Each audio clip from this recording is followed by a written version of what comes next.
ওরা চিন্তা করছে আমরা মরে গেছি, আমাদেরকে কবর দিয়ে দিছে, আমরা আর জাগবো না, বাঁচবো না, উঠবো না। যে আমি এমন একটা পরিচয় বহন করি যেটা এই দেশে বহু সময় আলোচনার অংশ হয়েছে, কিন্তু কখনোই কোনো সিদ্ধান্তের অংশ হয়নি।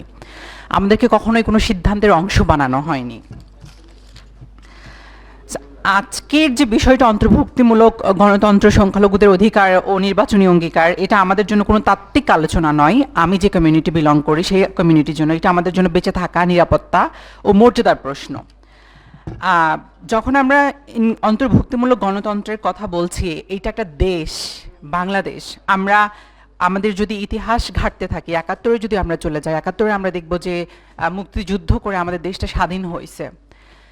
যখন ৭১-এর মুক্তিযুদ্ধ হয়েছে তখন আমরা মুক্তিযুদ্ধ পরবর্তীতে আমরা দেখতে পেয়েছি যে যারা নারী পুরুষ সেই সমস্ত মুক্তিযুদ্ধদের স্বীকৃতি দেওয়া হয়েছে, কিন্তু যুদ্ধের সময় আমাদের সম্প্রদায়, আমি যে কমিউনিটি বিলং করি, gender and sexual minorities community, transgender, kothi, hijra, non binary, আরও অনেক রকমের আইডেন্টিটি বহন করে এই জেন্ডার মাইনরিটিস কমিউনিটির মানুষগুলো। এই মানুষগুলো কি তখন ছিল না? এই মানুষগুলো কিন্তু তখনও ছিল।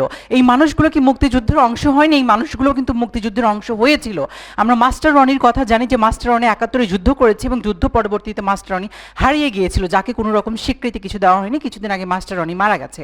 পান্না হিজড়ার কথা আমরা জানি, যে মুক্তিযুদ্ধের পার্ট ছিল, অংশ ছিল, পাকিস্তানি হানাদারদের সাথে একটা সুসম্পর্ক তৈরি করে সেখান থেকে খাবার নিয়ে এসে তারা মুক্তি বাহিনীকে সাপ্লাই করতো, কিন্তু সেই গল্পগুলো কিন্তু আমরা জানি না। আমরা বীরাঙ্গনাদের কথা জানি, কিন্তু আমরা নারী বীরাঙ্গনাদের কথা জানি। আমরা কি কখনো চিন্তা করেছি হিজড়া বীরাঙ্গনাও ছিল, ট্রান্সজেন্ডার বীরাঙ্গনাও ছিল, কোতি বীরাঙ্গনাও ছিল? সেই সমস্ত মানুষরা কোথায় আজকে? আমি যদি এই কমিউনিটির মানুষের সেই হিস্ট্রি, আমার একটা কাজ, আমি কিছুদিন আগে কাঠমান্ডুতে ইনস্টলেশন ছিল আমার একটা আর্ট ওয়ার্কের, আমি তো এই হিস্ট্রি খুঁড়ে বের করছি। আমি তো দেখতে পাচ্ছি আমাদের মানুষগুলোও তো যুদ্ধের সময়ে যুদ্ধের পার্ট ছিল, এই লিবারেশনের পার্ট ছিল, কিন্তু যখন যুদ্ধ শেষ হয়ে গেছে তখন এই মানুষগুলোকে আর রেকগনাইজ করা হয় নাই, কারণ তখন মেজরিটি যারা, সেই মেজরিটিদের প্রাধান্য সবার আগে চলে এসেছে। আজকের যে গোল টেবিল আলোচনা বা এখানে যে নীতি সংলাপ হচ্ছে, আমরা যদি টেবিলটা ঘুরে দেখি আমরা এখানেও দেখতে পারবো who are talking about inclusive democracy. Majorities are decide always for minorities? You will decide for me who I am and what I will do? No, এটা কখনোই হতে পারে না। এই দেশে যেমন জেন্ডার মাইনরিটিস মানুষগুলো আছে, ইন্ডিজিনাসদের কথা যদি চিন্তা করা হয়, ওরাও, মারমা, চাকমা, গারো, আরও অসংখ্য আদিবাসী মানুষরা আছে, সমতলের আদিবাসীরা আছে, দলিত মানুষরা আছে, যৌনকর্মীরা আছে, অসংখ্য ধরনের আপনি ডাইভার্সিটি খুঁজে পাবেন। আপনি ইটস নট সামথিং যে একটা পরিচয় দিয়ে একটা রাষ্ট্রকে আপনি ডিফাইন করতে পারেন। মুসলিম, বাঙালি, যত বড় মেজরিটি হোক, বাট এখানে অসংখ্য ধরনের ডাইভার্সিটি আছে। প্রত্যেকটা নাগরিক এই রাষ্ট্রে জন্মগ্রহণ করেছে, এখানকার নাগরিক। আজকে আমরা যাদেরকে ফ্যাসিস্টের দোসর বলি বা একটা অংশকে বাদ দেওয়ার চেষ্টা করতেছি, এই দেশে যেমন চোর, ডাকাত, খুনি, অপরাধী জন্মাইছে যারা, তারাও এই দেশের নাগরিক, তারাও এখানে ফেয়ার ট্রায়াল আশা করে, তারা এই দেশে এই মাটিতে জন্মাইছে, এখানেই তারা বড় হবে। আপনি যদি এখন ফ্যাসিস্ট করে একটা অংশকে কেটে ফেলে দেন, যেটা বিগত সময়েও আমরা দেখেছি যে একটা অংশকে কেটে ফেলা হয়েছে, সেই অংশটাই কিন্তু রেবেলিয়াস হয়েছে। আজকে আপনারা যাদেরকে কাটবেন, যত মাইনরিটিস হোক, পলিটিক্যাল আইডিওলজি জায়গা থেকে যারা ডিফারেন্ট হোক, তারাই কিন্তু রেবেলিয়াস হয়ে বের হয়ে আসবে।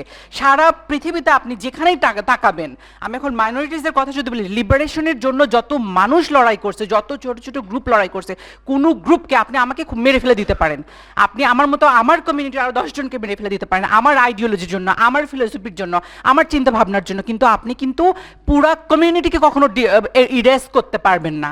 এটা কোনো দিনেও সম্ভব না। লিবারেশনের জন্য আজ পর্যন্ত মুসলিম লীগ, এখনো কিন্তু মুসলিম লীগের একটা অফিস আছে বাংলাদেশে। আমরা মনে করি যে মুসলিম লীগ বিলুপ্ত হয়ে গেছে, বিলুপ্ত কিন্তু হয় নাই। আমি জাস্ট একটা কথা বলতে চাই, লিবারেশন ইজ সামথিং, এটা কখনোই নেগোশিয়েবল না। আপনি যাকে ইচ্ছা তাকে এরকম করে কেটে ফেলতে, মেরে ফেলতে, শেষ করে দিতে চেষ্টা করতে পারেন, এটা হবে না। আমি একটা ট্যাগলাইন ছিল, একটা কনফারেন্সে ছিলাম কাঠমান্ডুতে, ওখানে ওরা লিখছিল এরকম করে, they thought we died and they buried us because but they didn't know we are seed. ওরা চিন্তা করছে আমরা মরে গেছি, আমাদেরকে কবর দিয়ে দিছে, আমরা আর জাগবো না, বাঁচবো না, উঠবো না, কিন্তু আমরা তো বীজ ছিলাম। মাইনরিটিস কমিউনিটিগুলো কিন্তু সিড। আপনি এদেরকে মুছে ফেলতে চেষ্টা করতে পারেন, মেরে ফেলতে চেষ্টা করতে পারেন, কবর দিয়ে দিতে পারেন, কিন্তু তারা কিন্তু সিড। এবং সেই বীজ থেকে তারা আবার গজাবে, এটা কোনোদিনই সম্ভব না। আরেকটা ব্যাপারটা যেটা, সেটা হচ্ছে যে একটা রাষ্ট্র, একটা দেশ তো শুধুমাত্র দেশের জনগণ এই মানে ভেতরের পরিস্থিতি বা ইনফ্লুয়েন্স দিয়ে চলে না, আর সারা পৃথিবী globalisation, global influence, global politics, different অনেক কিছু থাকে। আপনি যখন একটা মার্জিনালাইজড কমিউনিটিকে আলাদা করে ফেলবেন, ওই মার্জিনালাইজড কমিউনিটিকে diplomats or the global politics will use as a weapon to destabilize your government.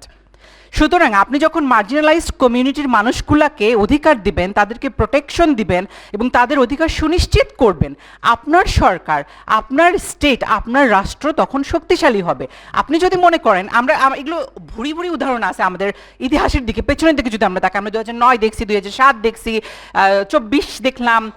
আমরা সাধারণ মানুষ, নাগরিক হিসেবে কিন্তু আমরা চোখে সব কিছু দেখতে পাই, বুঝতে পাই। আমাদের রাজনীতিবিদ যারা পলিটিক্স নিয়ন্ত্রণ করেন, যারা স্টেট নিয়ন্ত্রণ করেন, যারা ক্ষমতার কেন্দ্রবিন্দুতে, তারা কি এগুলো দেখতে পান না?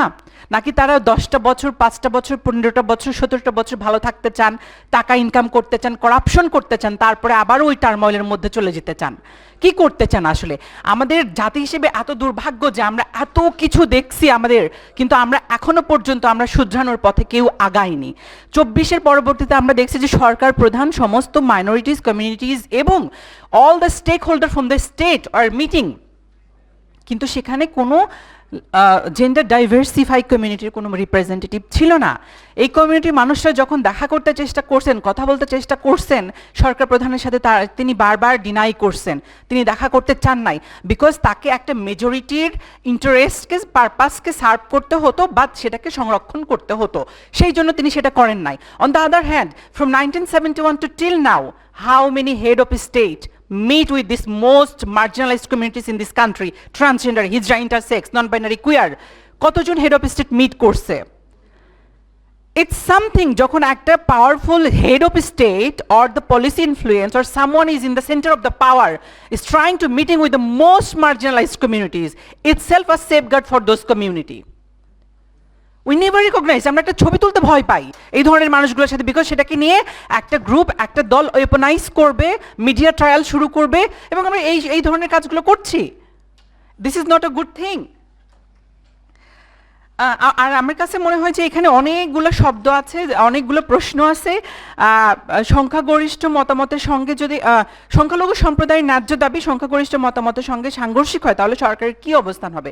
এটা তো সবসময় আমরা দেখছি, যখনই সাংঘর্ষিক হচ্ছে, মেজরিটির মাইন্ডসেটের সাথে মাইনরিটিজের রাইটসের কথা যখন আসতেছে, তখন অলওয়েজ অল দ্য স্টেট, সমস্ত যতগুলো সরকার ছিল মেজরিটির পক্ষে চলে যায়, কখনোই মাইনরিটিসদেরকে প্রোটেক্ট করা হয় না।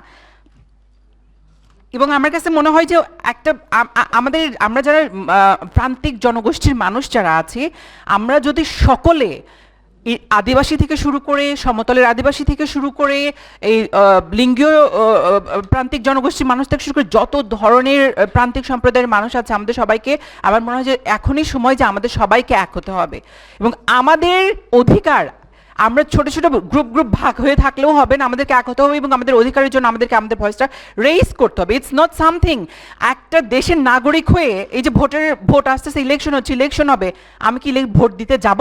আমার কি সেই সাহস আছে? আমি তো এখনই পাবলিক স্পেসে যাই না, আমি এখনই যখন বাড়ি থেকে বের হই আমাকে চিন্তা করতে হয় আমি কোথায় যাব, কার সাথে কতটুকু কথা বলবো, কোন ট্রান্সপোর্ট ব্যবহার করে যাব, কিভাবে বাড়িতে ফিরবো, আমাকে আমার নিরাপত্তা নিয়ে চিন্তা করতে হয়। তাহলে আমি তো এই দেশের নাগরিক, এখানে জন্মাইছি, এবং শুধু নাগরিক হিসেবে আমি আমাকে বলবো আমি এই দেশের একজন সুনাগরিক, আমি ট্যাক্স পে করি, আমি কাজ করি, তাহলে আমার অধিকারটা কোথায়? It's not only my stories, it's the stories of my whole community, যারা নিজেদের যে পরিচয়টা শব্দটা বলতেই ভয় পায়। 24-এর আগে অনেকগুলা এরকম, সংক্ষিপ্ত করতে হবে। আমি জাস্ট একটা কথা বলতে চাই যে এই যে হত্যাকাণ্ডের কথা আমরা বলি, যে যখন এই ধরনের আমাদের কমিউনিটির মানুষগুলো, এই প্রান্তিক জেন্ডারের মানুষগুলো যখন হত্যার সম্মুখীন হয়, আমরা মেঘনা আলমের হত্যা দেখছি, অরূপকে গ্যাস বাস্ট করে হত্যা মারা গেছে, ওইটাও একটা রহস্যজনক, এগুলো নিয়ে কখনোই কথা আসে না। এবং ইলেকটোরাল প্রসেসের মধ্যে রাজনৈতিক দলগুলো কখনোই আমাদের মতো মানুষগুলাকে তাদের দলে জায়গা দিতে চায় না, এবং তাদেরকে প্রমোশন বা to reach the parliament, to where the policies are making, যেখানে একজন নীতি নির্ধারক কথা বলতেছেন, সেই জায়গাগুলোতে যাওয়ার সুযোগও কিন্তু কেউ করে দেয় না। আমার এইটুকুই বলার ছিল। আমার কথা একটাই যে আমি জাস্ট এইটুকুই বলতে চাই যে যারা মেজরিটি তাদের যেমন অস্তিত্ব এখানে আছে, এই দেশের মাটিতে আছে, যারা মাইনরিটিস তাদের অস্তিত্ব মেজরিটিসদেরকে চিন্তা করতে হবে। এবং কারো অধিকার কখনোই নেগোশিয়েবল না। আমার অধিকার, আমি দেশের নাগরিক এবং আমি সকলের মতো সমান অধিকার আমি দাবি করি, আমি সেটা পেতে পারি।